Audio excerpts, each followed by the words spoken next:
What is up, everybody? Firefighter Romney here. We are on day 2 of working on my F-250 so far. I didn't do a introduction from the start of the video. I also haven't done much to the truck either. I started pretty late yesterday, so I only had a few hours of daylight. So all I got was the bumper and the grill off. So today's goal is going to be to get the one of the goals is going to be to get the engine out of the bed and into a better spot where we can hopefully be able to work with it better, the new engine, when we're ready for that and the truck can't be moved anymore. That's going to be interesting. It's about 500 pounds. My truck is pretty tall, so I might try and make some makeshift ramps or something. We'll see about that. I think goal 2 is just take more stuff off. I think next up is headlights and more of that front fascia. I just got to take off that whole front end to be able to take the engine out of the truck and put the new one in from the front, so I don't have to take the cab off. And hopefully I don't have to take the hood off either. So that is that, and I kind of explained the story a little bit in the channel introduction video, but I figured I'm driving back to Harbor Freight this time to look and see if I want to get some more impact sockets. I only have SAE sockets right now, so I'm going to try and see if I can either pick up one big set and just spend more money, or just get a metric set just so I have both. I'm hoping Harbor Freight's going to be a little bit cheaper. If not, I'll go back to Lowe's and pick something up at Lowe's. But anyways, I'll throw up some pictures as I'm explaining, but I was on shift with the fire department. We were done with everything we needed to do, so I was just scrolling through I believe Facebook Marketplace. I want to say I was on Facebook Marketplace, somewhere on there. And I either came across the dealership and looked through the dealership's inventory, or I came across the truck. Either way, I found this 2004 F-250 with the 5.4 liter V8. It said it had just over 150,000 miles. Not too bad. And from the pictures, which I'll put up right now, looks like a pretty decent truck. It looked good. Interior looked immaculate. I didn't notice it till later, but there is a crack in the windshield, but it's way down low. Yeah, paint looked good. Everything from the pictures, it looked like a great truck. So as soon as I could, I called the dealership up, asked if it was available. They said it was, so then I started the process of trying to purchase it through them over the phone, basically, since I was down here in southern Utah. My brother lives up there in the Layton area, so I had him go test drive it for me, and then he told me everything that he found with it. He said that he heard maybe an exhaust leak of some sort, which should have been a little bit more concerning to me, but it wasn't. And there was a bit of a shake, but only 60 miles an hour plus on the freeway. And then he explained there were some holes in the bed.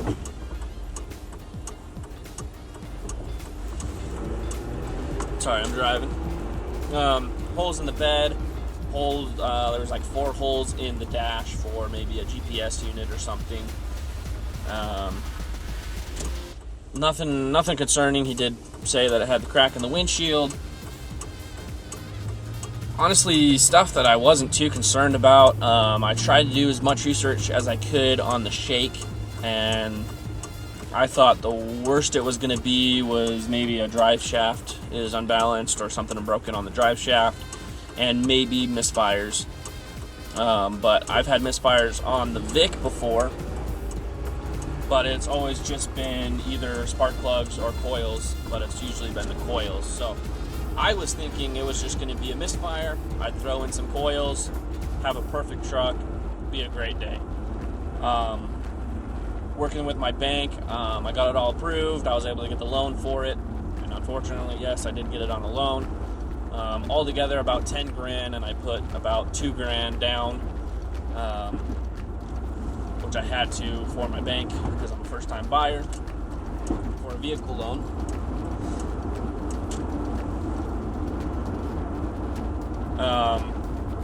So I thought it was great. Gonna have a great day. The dealership up to this point was great. Worked with me, fantastic. Answered all my questions. They even dropped the price for me because I brought up all the issues my brother brought up. I thought I was honestly getting a pretty good deal. Well, I took a shuttle up north, which took forever. I hate shuttle rides. Met up with my sister-in-law. She dropped me off at the dealership, picked up the truck. As soon as I left the dealership, hardly 5 miles an hour, I could already tell it was shaking and that something was wrong. In hindsight, I should have turned around right then and be like, this doesn't feel right, I don't want it, or, tell me what's actually happening here.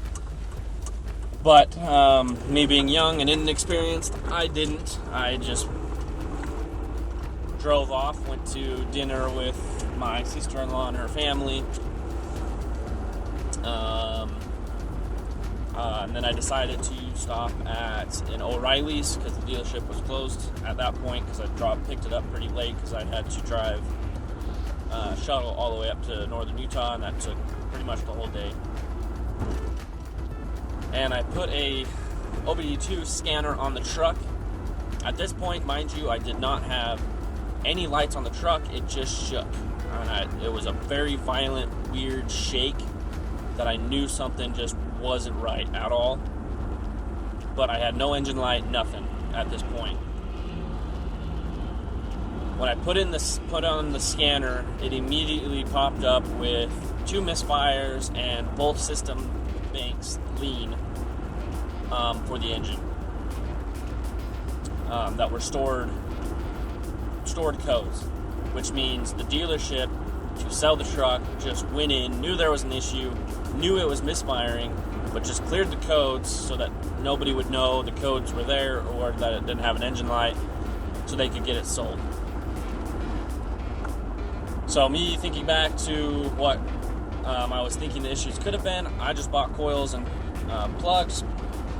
The next morning on Sunday, when the dealership was not open because it's a Sunday, I threw them in, got the engine light to go off, so I thought I fixed the issue. And I had to go to work the next morning on Monday, so I didn't really have a choice, so I made the decision to drive the truck home. So all the way from just north of Salt Lake, all the way down to St. George, 300 plus miles.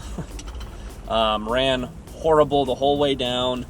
I made another pit stop in Cedar to scan it again at another O'Reilly's, and I had misfires again. About halfway through the trip in Fillmore, my check engine light came back on, so I knew this was going to be a bigger problem than I wanted it to be, unfortunately, at that point. So the next day, I decided to call off of work and call our mobile mechanic out to look at it. After too much money and a few hours later, he told me that I had 2 cylinders. The 2 cylinders that were misfiring had no compression. Very little to no compression, which means the valves are burnt or the lifters are bent, whatever. We took off the valve cover, and he kind of thought, by what he could see with the engine still in the vehicle, that it was burnt valves. So he gave me a rough estimate of, it's probably going to be $3 to $6 grand to get it fixed and replaced. You could either just fix the engine, or get a new engine and replace it and do an engine swap. So at that point, And after talking with my dad, I started doing some research, looking into remanufactured engines. I didn't want to do a used engine because I would just have the same problem. At some point, it would blow up on me again.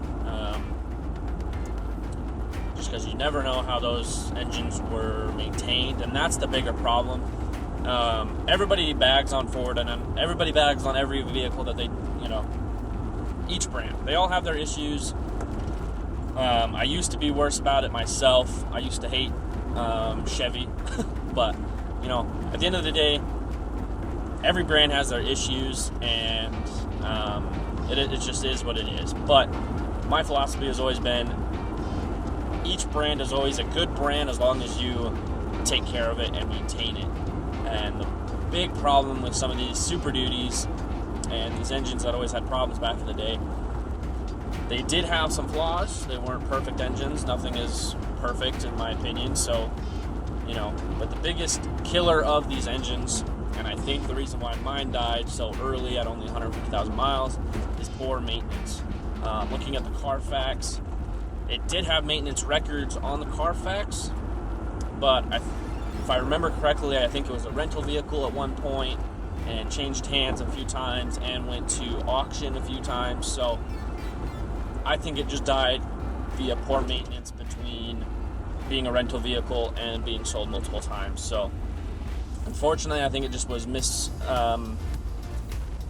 wasn't well taken care of, so it blew up. And most of the time with most of these engines from Ford, that's usually what kills them. So buying a used engine, you don't know how well it was maintained before that, and sometimes you don't even know how many miles are on that engine. So I didn't want to go that route. So I started looking up remanufactured engines. There's a couple companies out there, not from Ford, that I was kind of interested in because they enticed me with I think it was like a 5 or 10 year warranty that you could get, no fault, which sounds great. But I've heard mixed reviews with those companies, so I decided not to go that route, and instead I just went straight back to Ford and bought a remanufactured 5.4 liter engine, crate engine from Ford. Just a couple weeks ago, I drove down in my coworker's truck to go get it from Vegas and brought it back. So I have that now, and I think that's going to be the best way to go. With being a remanufactured engine, it's basically a brand new engine with 0 miles. So I get to start over from scratch with maintenance. So from the rest of the life of this truck, I'll know exactly the maintenance I've done and be able to trust that it's a good engine, and that'll last me longer than 150,000 miles because I'll take better care of it. Especially that I know that it could blow up just from not being maintained well. So definitely be on my toes on that. So I've also decided I'm still saving up money for it, so that's why I'm kind of saying this project might take a little while. While the engine is out, I want to replace as much as I can underneath that hood. AC components, serpentine components, everything I can I want to replace. The new engine comes with a water pump already installed, so I'll have a new water pump, which is great. So I won't worry about that. But everything else that I can, I want to try and replace, put brand new parts in. So just waiting on saving up money to get the rest of that. And also paying off. That's the second part. I'm also still paying off the truck, and I can't drive it. It's on a loan, so I'm paying the loan monthly, and because it's also a loan from the bank, I have to have full coverage insurance on it, even though I'm not driving it. So I'm still paying monthly on the truck that I can't drive, and I'm trying to fix at the same time. So it's kind of a sucky predicament, but it is what it is, and it's, sucky dealership, but also inexperience on my part. I should have asked my brother his opinion. He would have told me not to buy it. Should have asked my dad's opinion. He would have told me not to buy it, but I didn't. I thought I did enough research, but I didn't. I'm young. I'm only 20. I honestly didn't know a cylinder could have low compression and be a misfire. So I didn't think it was going to be this serious of a problem. everybody I talked to didn't think it was going to be that bad of a decision. Even my captain, who owns he's an original buyer of a early 2000s, same year as my generation as my truck, F2 or F3, I think it's an F-250, but he has a 7.3 liter Power Stroke diesel, which is a way better engine. Wish I could have been patient and got something like that, but I didn't. So just living and learning. Got to live with the consequences of my decisions, and I made decisions to buy this truck. Now it's mine. I can't give it back. It's my problem, so I'm gonna fix it. But anyways, I figured I'd drag you guys along with this project. I think it'll be kind of cool to see the whole truck transform. I am going to do a lot of visual changes to the truck as well. I'm not going to do any painting or anything like that. If I do, it'll just be the same original paint, because I love the paint job on it, and just touch it up. But probably won't, because that's like $3,000, and that's just extra money. That's just pointless. So, but I do want to do new headlights, new mirrors, new tail lights, new lights. I might even do kind of pointless, and people will probably make fun of me for it, but I may also do some amber strobe lights around the whole truck and scene lights if I ever need that stuff. I do work part-time as maintenance, so that is kind of useful to me sometimes. So also maybe new rims, new tires, all that stuff. So it'll be cool, I think, to have the time-lapse videos of me going through, taking the whole old engine out, all the old parts out, putting the new engine in, all the new parts in, and then slowly seeing the truck transform and actually being able to drive it. So I think it'll just be a fun experience, fun video. It'll probably be a couple months long as well, so that'll be nice. Yeah, so of course, through all these videos, if you guys have any questions at all, anything to help me, also if you're watching, think I could do something better, or if I do something wrong too, feel free to comment down below, let me know. We'll have a good conversation down there. I'm just about to pull up to Harbor Freight, so won't make this video much longer, but I will try to do a little bit more explaining on what I'm doing through these videos as well. I'll take some breaks and explain what I've done and things that I run into and things I could have done better while filming the videos. The first part of the video, I didn't do any of that. I didn't explain much, so I might do that when I get home. Just kind of explain what I did, a little bit of troubles that I did have yesterday, just trying to find bolts. But anyways, that's the kind of the backstory to this whole ordeal, and kind of how it's going to go for the future. So if you guys do enjoy, leave a like. And I hope you guys have a wonderful day, and I'll see you guys in the next video.